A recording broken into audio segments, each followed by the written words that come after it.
Hi, it's Darren, and welcome to another episode of Fashion Insider Trading Tips when Vogue calls the It Factor. So it's fashion season in New York, and it's a season where the new collections for spring 2022 collection is going to be shown. It starts in New York, and for the next, I think, 12 days, 10, 12 days, designers are going to be showing their collections in New York, and then it goes from New York to London, and then from London to Milan, and then from Milan to Paris, where it ends. And so all the designers are showing their collections. But I'm reminded of something interesting that happened years ago when I was an agent, and it's a story that was very interesting. And so the title of this message is Don't Say a Word. Yeah, don't say a word, not a word. I'll tell you why. So, one of the biggest supermodels in the business had a contract with a famous American designer. And for 10 years, she had a contract. And I had a new model, a Russian model, beautiful Russian model, that was based in Paris. And the model, for like nearly a year, we couldn't get her to come to New York, maybe less than a year. And a few photographers were asking for her and stuff there, and designers, but I didn't feel comfortable for her to come at that time. And there was one particular photographer that I knew I wanted her to meet, and that was it. And so they would always say, okay, let's wait. So I didn't want to bring her in until that photographer was going to ask for her, sure that he would want to shoot her. But as fate would have it,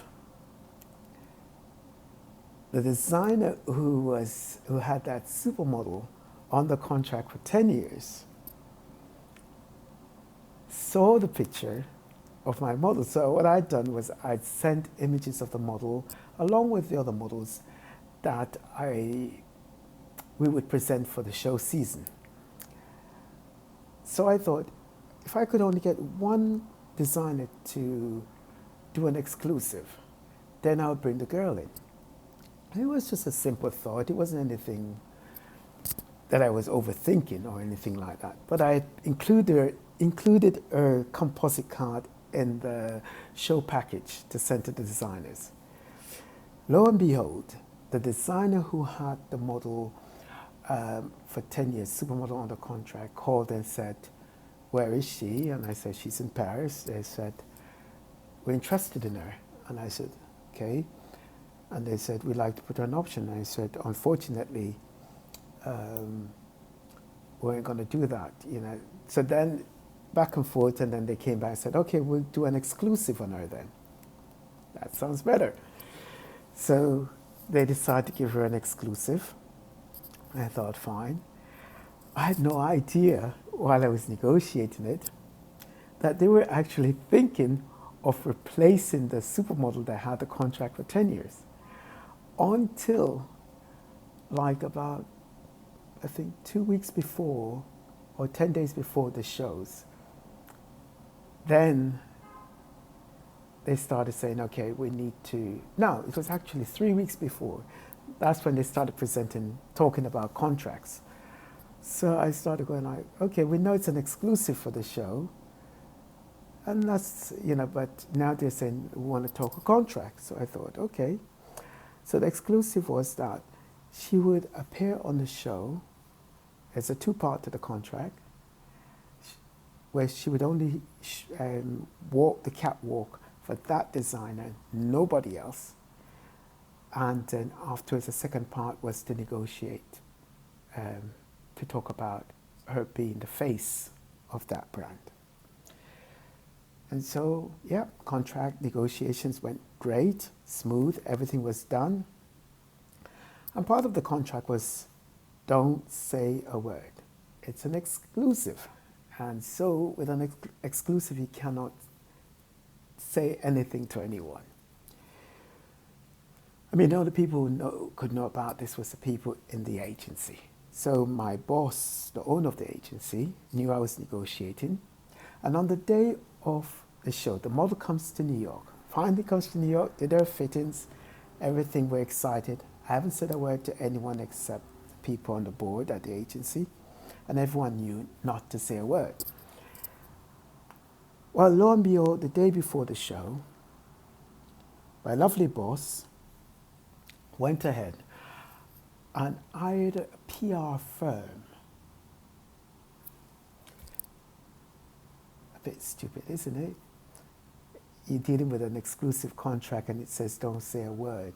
They're saying don't say anything to anyone. And what does he do? He jumped the gun.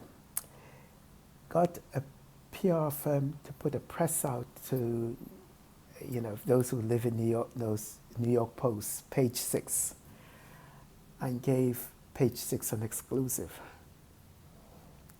So I didn't even know that had happened. And so the day of the show, all of a sudden, I get this phone call from the designer people, furious as hell, mad at me, screaming all these.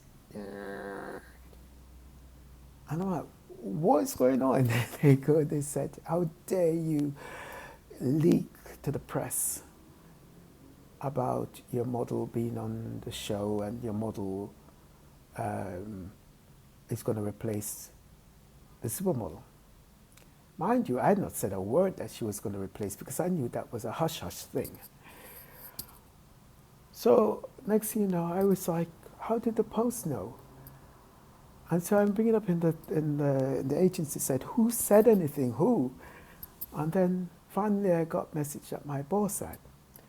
He had jumped the gun and got a PR firm to share the information. And this is what happened. They had to honor the fact that the supermodel who had a 10-year contract, they had not renewed her contract, so she wasn't in town to do the show. My model, my Russian model, opened the show, and that created a big stir in the fashion industry. I mean, I was at the show, and you could hear the buzz. Here's this girl who is so amazing.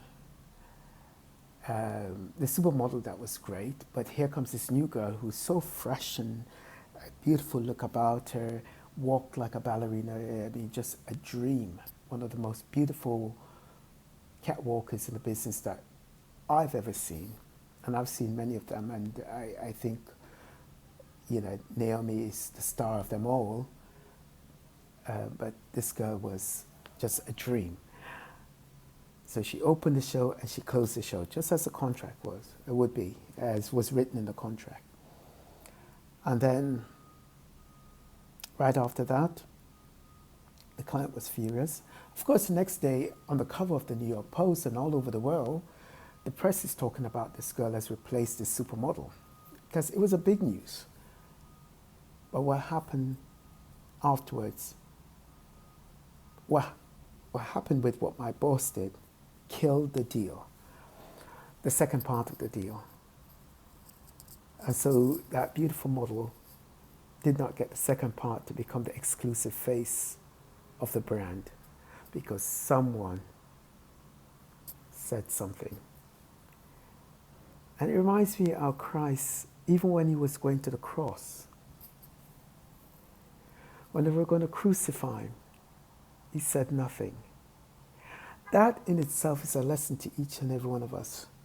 There are times in life it's best not to say anything.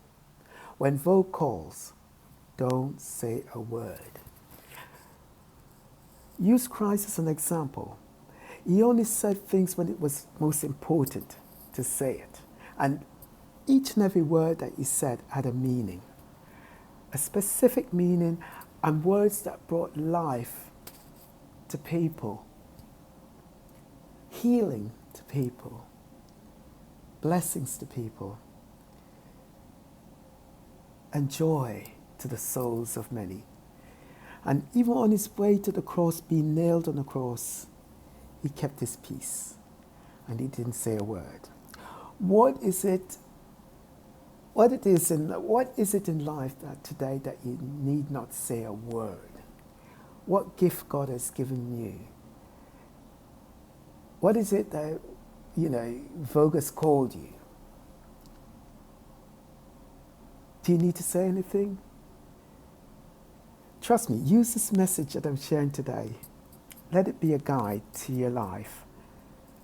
Don't say a word. Let people see the results later on. I pray once again this message is life, health, healing, hope. And for all you young models out there, zip it up. Don't say a word until it's out. God bless you. Shabbat Shalom, and have a great and blessed weekend. See you next week. Bye. Peace out.